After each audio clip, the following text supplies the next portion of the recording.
So Sean, a few changes for the Ulster game, including a debut for Chris Kinloch. Yeah, obviously this time of year is a bit of a challenge. We look at the teams we're facing. Ulster are pretty similar to Cardiff. They have a lot of depth in their squads. They're only missing a couple of players, so it's going to be a real challenge, but really excited with Chris. He's trained really well during the season. It's his first year. He's got a way to go in terms of the actual rugby side of things, but attitude superb.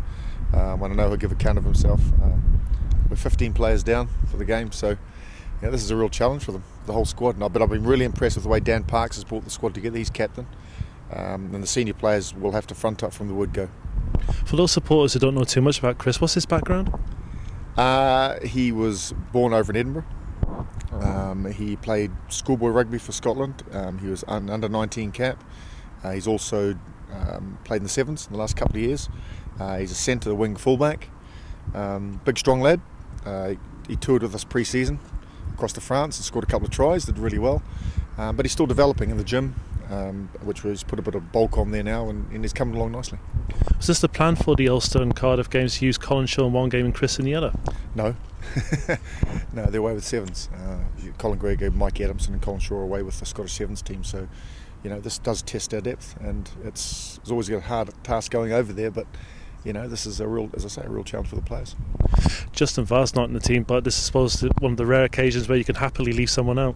Yeah, it's been great news. He's proud father, baby boy Oscar, I think 8 pounds, I think it was, and delighted for him. He's a great lad, and his wife's lovely, and I think, again, Scottish Samoan, who knows, 19, 20 years time, he could be playing for Scotland. So, yeah, fantastic news for him. Getting back to what you said about Dan Parks, what's a testament of his character being left out of the Scotland setup, that he's responding in such a manner and encouraging the boys for the Magners League games?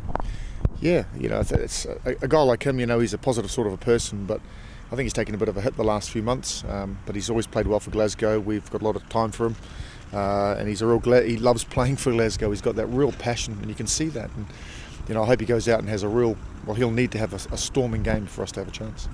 Have yourself or Frank Hadden had a word for him explaining why he's out the Scotland setup? Because it must be a bit gnawing on his nerves seeing no real cover fly off. Okay, Chris Patterson's played there before, but not a recognised fly half on the bench.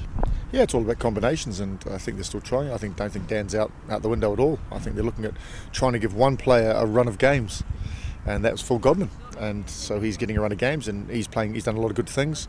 Dan's a different player, and Dan, take nothing away from Dan, he's got a superb kicking game. He knows areas of his game that he's got to work on. I don't need to tell him that. We've just got to keep building him up, keep playing well for Glasgow, and we'll see what happens. Your replacements bench has 5 forwards and 2 backs. Is this tactical, or was this enforced with the Scotland absentees and injuries? I haven't got my boots with me, so it couldn't be 4 and 3. A couple of youngsters, yeah. Peter Horn and Peter Drisovic in the backs. Peter Horn's been playing really well for the under-20s. He's led, I've had 9 for the last year, so that's good news. And again, it's a chance for these guys. It's always, as I say, this time of year does test your depth, and one door closes, another one opens for these young lads, and they've got to take the chance. But as I said before, the first 20 minutes against Cardiff were appalling, and that lost us the game. So we've got to go across there with belief, and the senior players, the players that have worn the Warriors jersey for a long time, have to realise what that means and go out there from the word go and lead by example.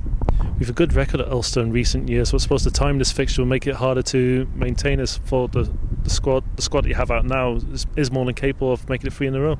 Yeah, it's going to be difficult. There's no doubt about it. But we're going for 3 in a row. We've had 2 cracking wins against Ulster away from home, which is fantastic. Doubles over them. But this time it's no different. We're going to cross with exactly the same mentality, but the squad has got a sort of a younger feel to it, and they've got to go across there and play with that enthusiasm, and hopefully we'll get a result. How do you feel about Simon Danieli lining up for them when you've been denied your own internationals? Yeah, it's a crazy world, isn't it? But I can only do what I can control, and it's just one of the quirky things that happen in international rugby, that he can play against us. But as I say, Chris Kinloch will enjoy playing against him.